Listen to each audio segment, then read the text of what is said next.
All right, guys, we are back. It's K-Talk Radio, Saturday morning. You're listening to the show, Utah, Home Sweet Home. I am your host, Yoshi Shiraki, and we have our guest, Colton Halverson from Integrated Title Services here today, sharing some really, really great tips, from wire fraud to all sorts of other stuff, with wire fraud being such a big problem right now. If you missed that section, you can definitely check out the podcast that this radio show gets converted to on K-Talk Radio's website. We'll also be putting this information up on our social media, Utah Home Sweet Home, and you can listen to those valuable tips that we shared earlier on the show.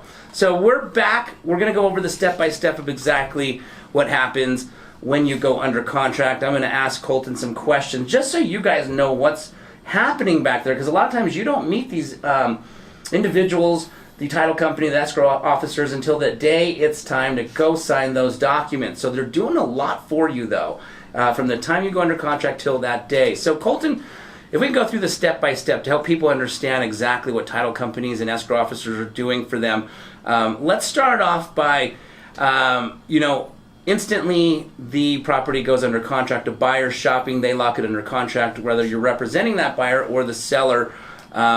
Maybe you have some things to share in regards to what side of the transaction you're on, the buyer or the seller. But the minute that property goes under contract, what's happening right there? Yeah, so that's our instructions to open title. So we start our preliminary title report, which is our search into that property. And Utah's kind of unique. Utah's, I think, one of only 2 states that allows split closings. Okay. So buyer and seller can actually close at different title companies. Got it. Which I absolutely love, because that's more people actually looking at that transaction than just one title company. Right. Good point.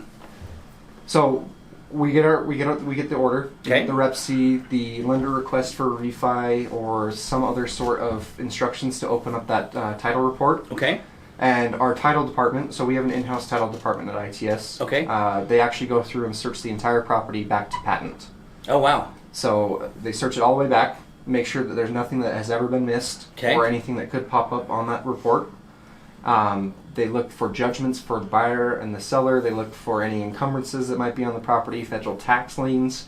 The big one is the child recovery services, the ORS liens. Mm-hmm. Those can pop up on there, and if those don't get paid, the new buyer is going to be responsible for them. Got it. So once that's done, it's going to tell us anything that we need to know about the property, such as maybe there's a boundary line issue that's been recorded, or there's some sort of issue that needs to be taken care of. Yep. At that point, we'll go through and actually take care of those issues. Got it. So we're not going to, most title companies in the state of Utah aren't going to wait until the very last minute to get those. I would say all of them actually aren't going to wait until the very last minute until you're getting ready to close before they start working on those issues. Gotcha. So the second that title report's got done, the escrow officer starts working on those issues for you. Got it. So whether that be a boundary line adjustment, you need to get a survey done, we'll let the real estate agents know, hey, we need a survey, let's get this taken care of so that it doesn't cause a delay in closing. Got it. Once those are done, we help prepare any boundary line agreements, anything that needs to be taken care of, such as releases. We get payoff information.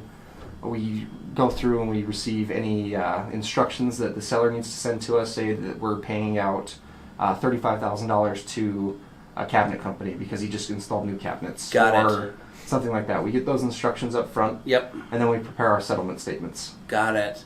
Once our settlement statements are prepared, that's really our final instructions as far as where the funds are going to be transferred from that closing. Gotcha. Such as our title insurance, closing fee, commissions, anything else that might be on there, payoffs. So in Utah, you can actually get a Utah housing loan, which is a first and a second. Okay. Both of those will show up on there because it's 2 separate deeds of trust. Got it. So we need to pay both of those off through closing. Okay. So once those are paid off, or once they're on there, we're going to pay them off through closing.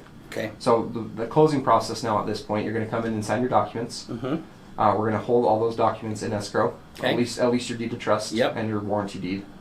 We're going to wait for the funds to be received. So the lender's going to send in their funds if there's a lender. The buyer's going to send in their funds, and then we're going to hold them until we have funding approval. Got it. Once we have funding approval, we're going to record those documents, and then we're going to release the funds. Got it. So I know that you had mentioned something about people are always curious about our wire cutoff time. Yeah. It's 3:30 in the state of Utah. 3:30. 3:30. Okay. So if we can record before 3:30, Yep. the seller's going to get that wire or his check or whatever that same day. Okay. If it's after 3:30, it's going to have to be the next day, but we can still record that day because we're in a position to release those funds to the seller. Got it. So once we have those instructions and we have the deed, nothing's going to get recorded until we have the funds and we have approval from everybody. Got it. So we need to make sure that, like I said, we're taking care of everybody's money. We don't. Yeah. We don't want to record something and then all of a sudden have the buyer be like, whoa, wait. Right. I don't actually want to buy this property. Yeah. At that point, because we've already recorded the warranty deed, and that would be a nightmare. That would be a nightmare. That would be a nightmare for everyone. That would be a nightmare for the seller. That would be a nightmare for us. That would be a nightmare for the buyer. Right. Just all around. It would not be a fun situation to be in. So we wait until we get everybody's funds. Then Okay. once we get those, we record.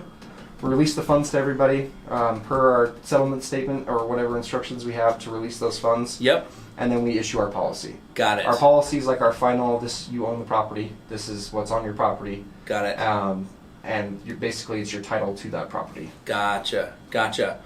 Very cool. So let's rewind back. Let's just say that one of these liens pop up. A buyer's going to buy a house, and the seller has no idea that. Let's just, for the example that I gave earlier, heirs are selling a home because mom and dad passed away. These heirs are, let's say 4 siblings. One of the brothers 3 years ago got thrown in jail and was bailed out, and now there's a bail bonds lien on it that no one knew about.